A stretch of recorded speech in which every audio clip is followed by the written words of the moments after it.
27 Mei 2021. 15 tahun yang lalu terjadi gempa bumi Jogja. Pagi itu aku baru saja menunaikan ibadah sholat subuh.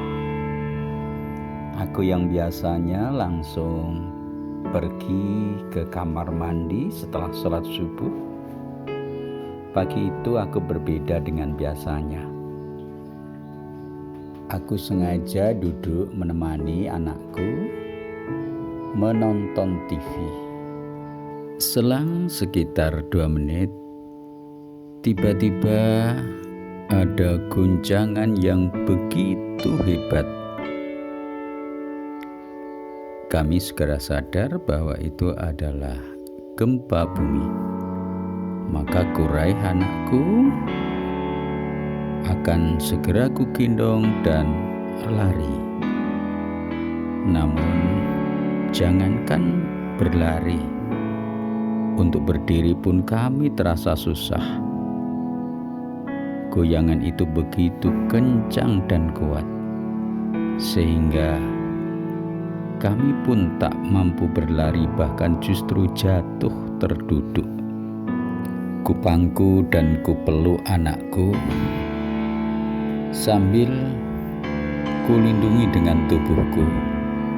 Kebetulan ketika itu ada bantal di atas kursi, maka ku tarik dan ku gunakan untuk melindungi kepalaku. Akhirnya kami pasrah dan pasrah. Semua barang, semua benda yang ada di atas jatuh dan rumah pun runtuh. Dengan penuh kepasrahan kami nantikan guncangan itu segera usai. Setelah reda dan akhirnya usai, ku dengar suara teriakan dari istriku yang memanggil-manggil namaku dan menanyakan anakku, "Kamu di mana? Anak kita gimana?" Ku jawab, "Alhamdulillah, tenang, kita selamat." Akhirnya kami pun segera keluar, walaupun sulit karena berada di tengah reruntuhan. Kami bingung entah mau kemana. Maka yang ada di pikiran adalah kami segera berlari pergi menuju ke masjid untuk mengamankan diri. Setelah sampai di masjid, aku baru ingat ada beberapa hal yang harus kubawa. Maka aku tinggalkan orang tuaku, istriku, dan anakku untuk berlari pulang kembali, mengambil apa yang bisa kubawa. HP, surat-surat penting, dan 1 mushaf Al-Quran. Sampai di masjid, yang kebayang adalah peristiwa tsunami Aceh. Maka bergegas kami siapkan tangga untuk segera kami naik di atas atap masjid. Ketika itu tak ada seorang pun yang berada di atas kecuali kami sekeluarga. Di atas atap kami sempat menghubungi keluarga dari mertua atau orang tua dari istri. Ternyata sama, sana juga merasakan. Di saat kami sedang berada di atas sekeluarga, ada saudara yang mengajak kami turun karena panas. Namun kami masih ingat penjelasan bahwa setelah gempa, kalau dalam selang waktu 2 jam tidak ada tsunami, maka berarti tidak akan terjadi tsunami. Di tengah-tengah kami berada dalam suasana panas, kami bagi tugas-tugas dari kami. Aku mengamankan anakku, istriku menggendong membawa surat-surat penting, dan ibuku tetap harus menjaga dirinya. Setelah beberapa saat kami di atas, raungan suara sirine terdengar jelas di jalan raya.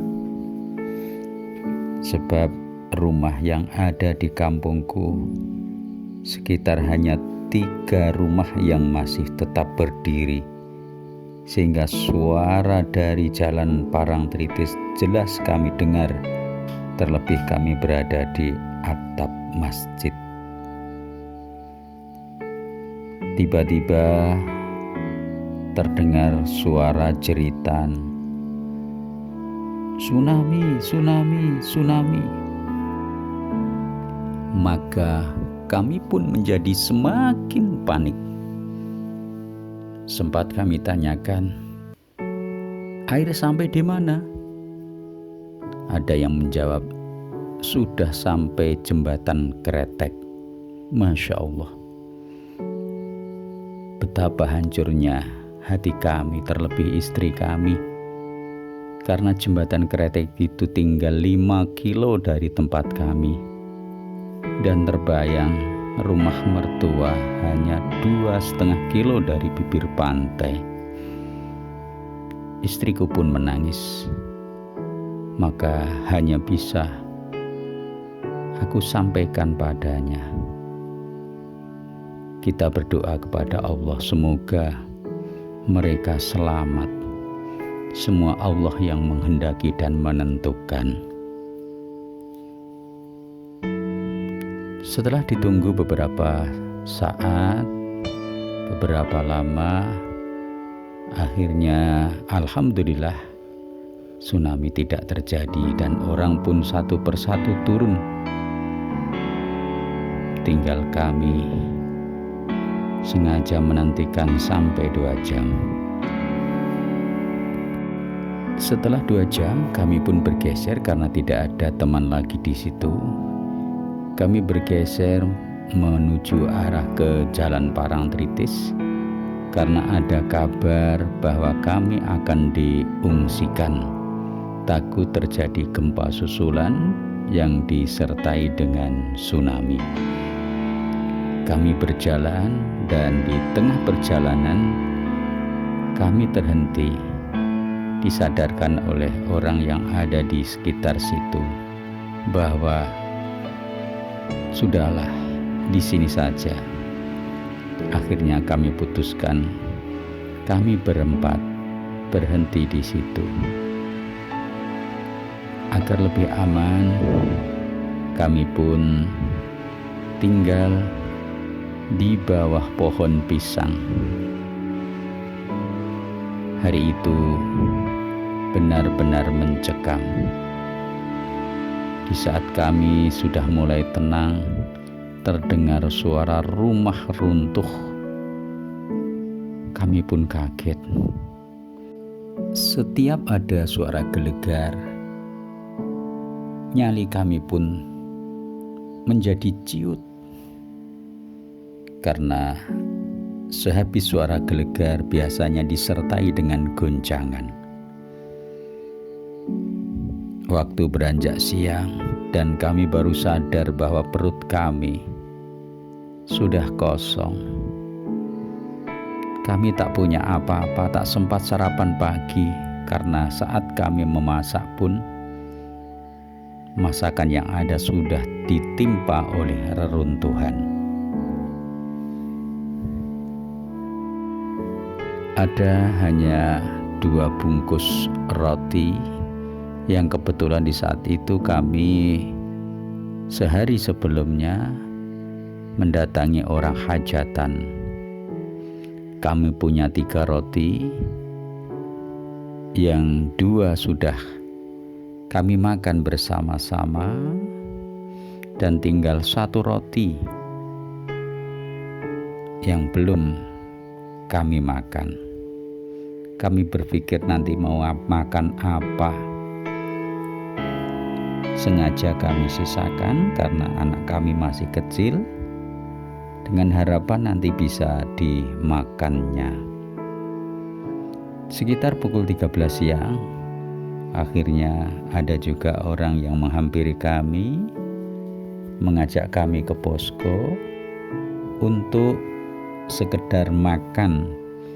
Dan yang dimakan ketika itu adalah sarimi yang disertai dengan nasi yang penuh dengan kerikil. Maka kami prioritaskan untuk anak kami, sementara kami yang tua mau tidak mau harus sedikit menahan rasa lapar. Malam pun datang dan semakin mencekam. Betapa tidak, gerimis dan hujan pun turun di saat listrik ketika itu mati, yang entah sampai kapan akan hidup kembali. Malam kami lalui dengan begitu mencekam dan terasa sangat panjang. Semalaman kami harus berulang kali berlarian. Di saat ada gempa, kami berteduh di teras rumah. Dan di saat gempa, kami pun lari keluar walaupun hujan. Dan itu pun terjadi berulang-ulang. Akhirnya pagi pun datang. Kami tidak bisa berbuat apa-apa.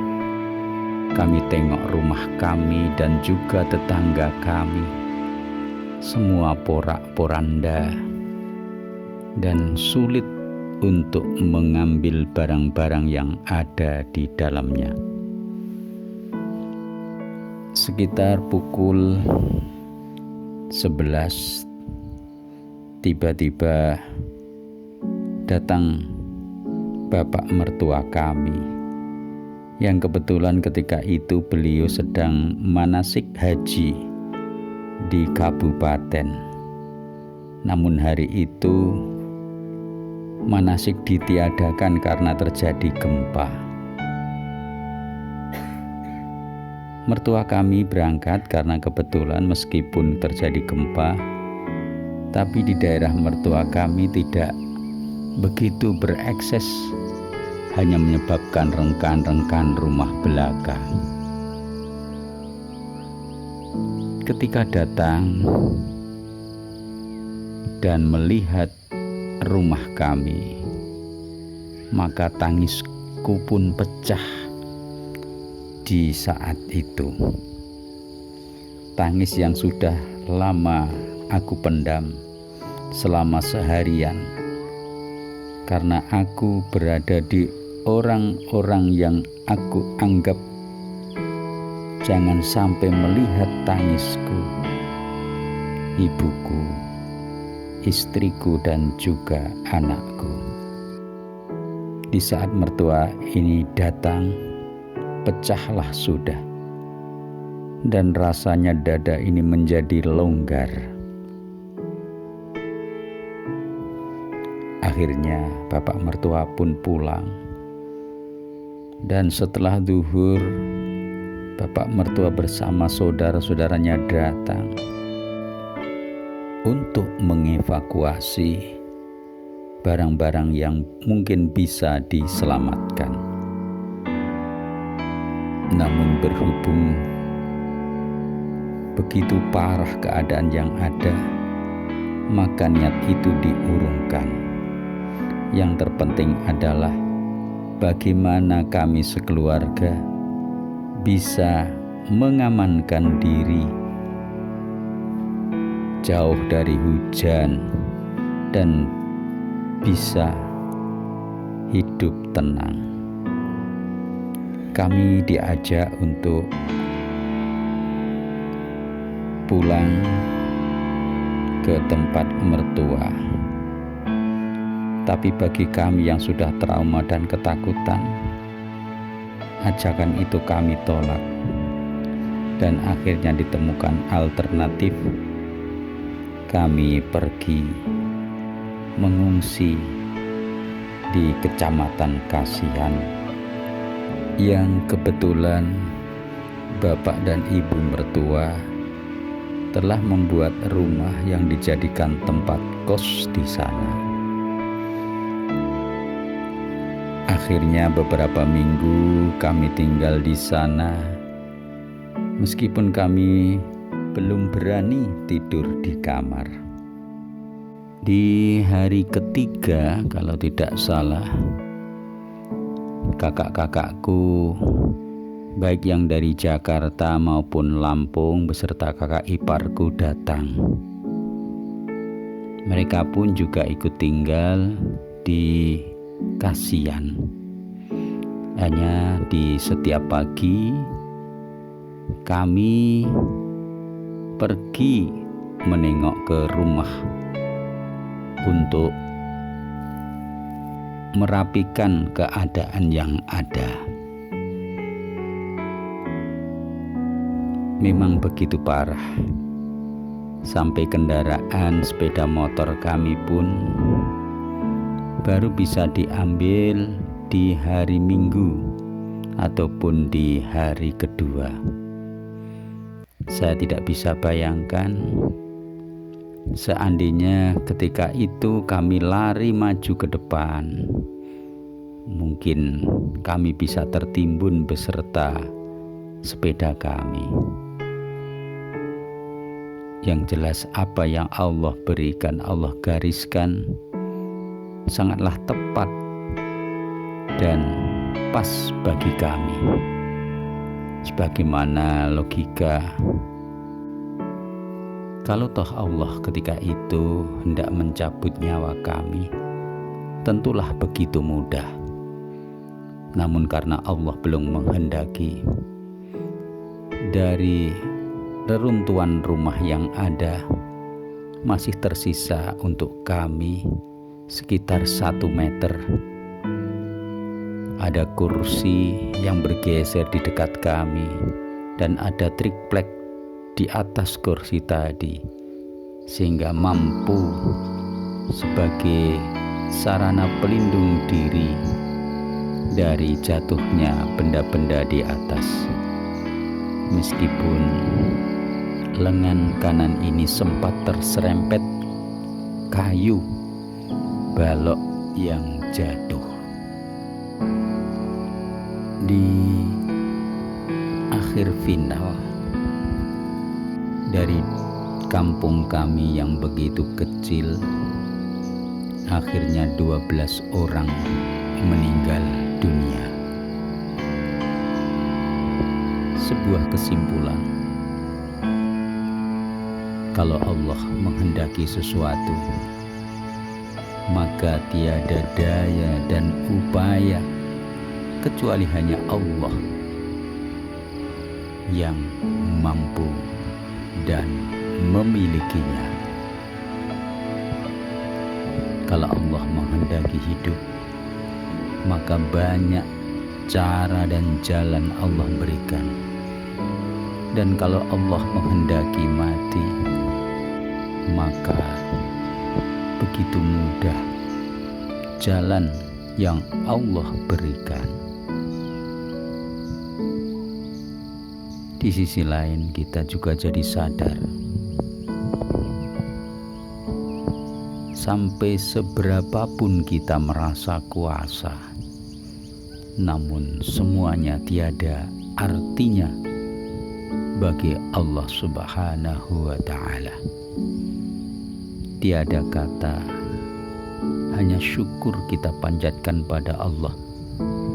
Kita masih diberi kesempatan hidup yang tentunya harus kita gunakan dengan sebaik mungkin. Dengan semakin mendekat kepadanya. Dan jangan juga dianggap bagi mereka yang telah dipanggilnya karena dosa-dosa mereka, bukan, tapi karena Allah tentunya lebih sayang kepada mereka.